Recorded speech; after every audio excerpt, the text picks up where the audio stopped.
En un mundo tan pecaminoso, es natural estar descontento con la manera en que van las cosas. ¿No es así? ¿Qué hay de malo en querer que las cosas sean mejores? A lo largo de nuestra vida, en ocasiones, nos encontramos descontentos por un sinnúmero de cosas que pueden estar sucediendo. Desde las que parecen insignificantes hasta las que son de mucho significado. Por ejemplo, hace mucho frío, hace mucho calor, me duele aquí, me duele allá, se daña la lavadora, hijos descarriados, guerras, inflación, divorcios, enfermedades, terremotos, inundaciones, etc. Hay tantas cosas grandes y pequeñas que se escapan de nuestro control, que hacen que a nuestro corazón le falte el contentamiento. El descontento se enfoca más a menudo en nuestras circunstancias personales y en lo que pensamos que merecemos. Podríamos definir el descontento como el anhelo por algo mejor que la situación presente. El descontento es un humor preocupado, que seca el cerebro, desgasta el espíritu y carcome el consuelo de la vida.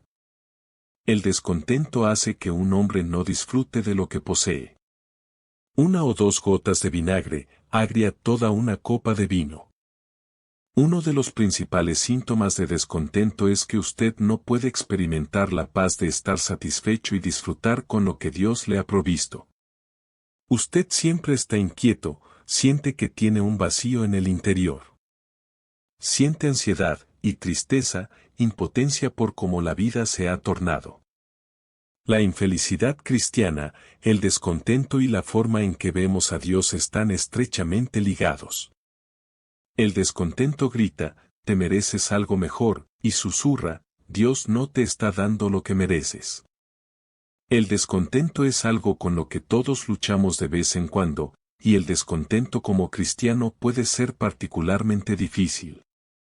Pero como en toda adversidad, sabemos que Dios nos da la gracia para luchar contra el descontento. ¿Qué daño produce el descontento? 1.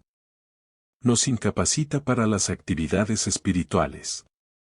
Es imposible para un cristiano alabar u orar, la alabanza requiere un encuadre de espíritu sereno. El descontento elimina 3 ingredientes de la oración, el amor, el fervor y la fe. Un cristiano descontento no puede arder de amor. Tampoco puede un cristiano ejercitar la fe, porque ha tomado tan mal un concepto acerca de Dios, que no puede descansar su confianza ni esperar en Él. Cuando las personas analizan tanto su condición actual, no pueden ser fervientes en nada excepto en que cambie la situación. Es cierto que nada degüella más a la oración como el descontento. 2. Nos expone a la tentación. El descontento nos incapacita por completo para resistir las tentaciones. Es imposible para un cristiano darle muerte al pecado cuando el descontento está obrando. El pecado predominante, el orgullo y todas las demás concupiscencias obtienen una gran victoria contra una persona así. Un cristiano puede perder más en una hora de descontento bajo las pruebas, de lo que puede recuperar en muchos meses. No es de extrañar que prevalezcan las tentaciones, ya que tal persona está con la guardia baja y se le han agotado las fuerzas. 3. Nos endurece. El descontento produce una falta de sensibilidad en el espíritu. Nada golpea la sensibilidad espiritual como el descontento. Un cristiano descontento no actúa desde el temor o el amor al Todopoderoso, los dos grandes principios de la sensibilidad del espíritu. Cuando se examina a sí mismo, descubre que la ansiedad y la amargura de espíritu han hecho que su corazón se torne como una piedra dentro de él. 4. Nos lleva a desestimar las misericordias de Dios. Cuando un cristiano se encuentra con aquello que contradice sus preferencias, pierde la estima de todo lo que se le ha concedido anteriormente. Nada hace que un cristiano sea más irrespetuoso con las más preciosas y excelentes cosas de Dios que el descontento. ¿Cómo podemos superar el descontento? 1. Mediante el autoexamen. El descontento viene por no practicar mucho el autoexamen. Debemos quedarnos quietos y autoexaminarnos, Salmo 4:4.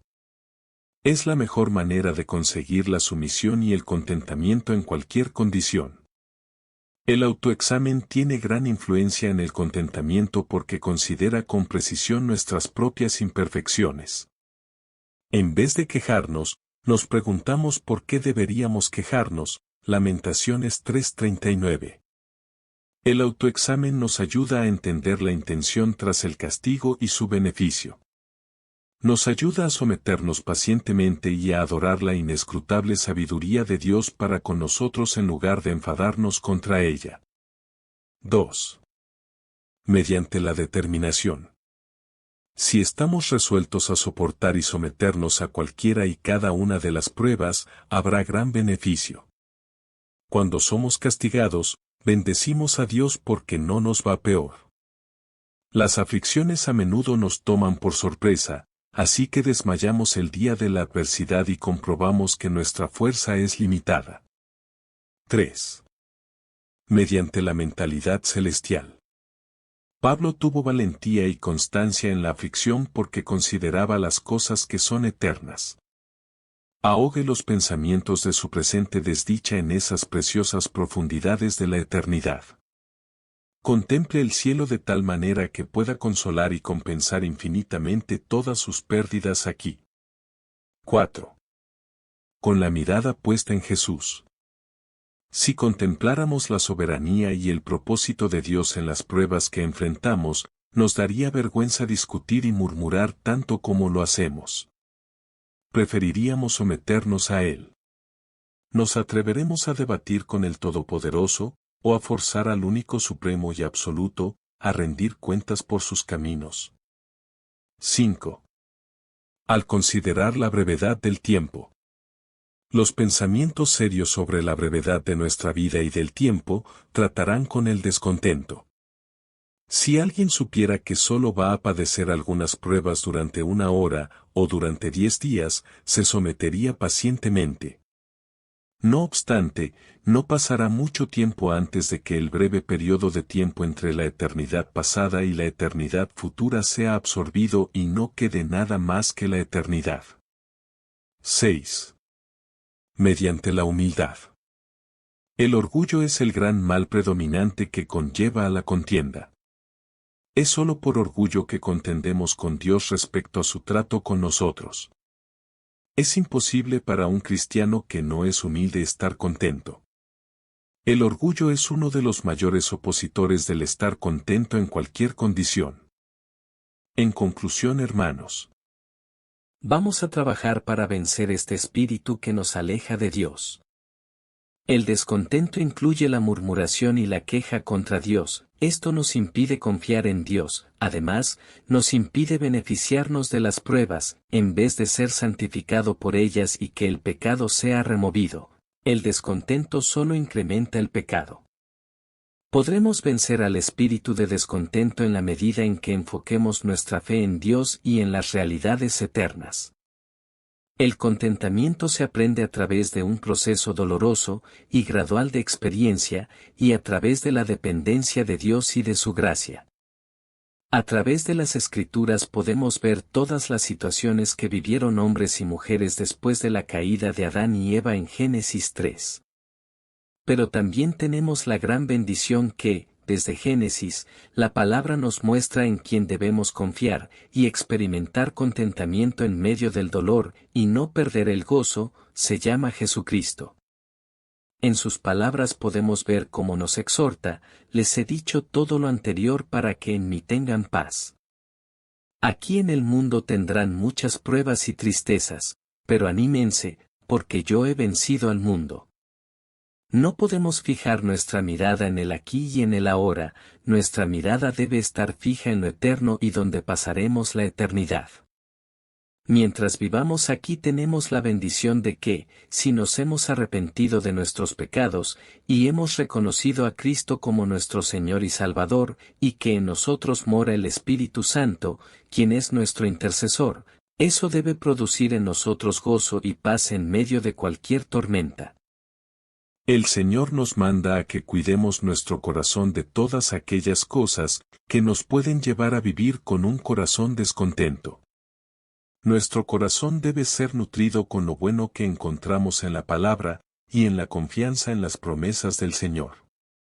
El mundo nos trata de absorber como una esponja y contaminarnos con las ansiedades propias de un mundo caído, pero Pablo nos advierte, y no se adapten a este mundo, sino transformen mediante la renovación de su mente, para que verifiquen cuál es la voluntad de Dios, lo que es bueno, y aceptable, y perfecto. Romanos 12:2. Mi oración, mis queridos hermanos, es que en medio del sufrimiento y en aquellas cosas diarias de la vida, podamos ser personas que glorifiquemos el nombre del Señor con un corazón rebosado de contentamiento, esperando con ansias nuestra entrada triunfal en la eternidad. Recordemos las palabras de Pablo en Filipenses 4:12-13. Sé vivir en pobreza, y sé vivir en prosperidad. En todo y por todo he aprendido el secreto tanto de estar saciado como de tener hambre, de tener abundancia como de sufrir necesidad. Todo lo puedo en Cristo que me fortalece. Dios les bendiga. Este fue Ministerio Evangelístico Glorificando al Padre. Operación Biblia.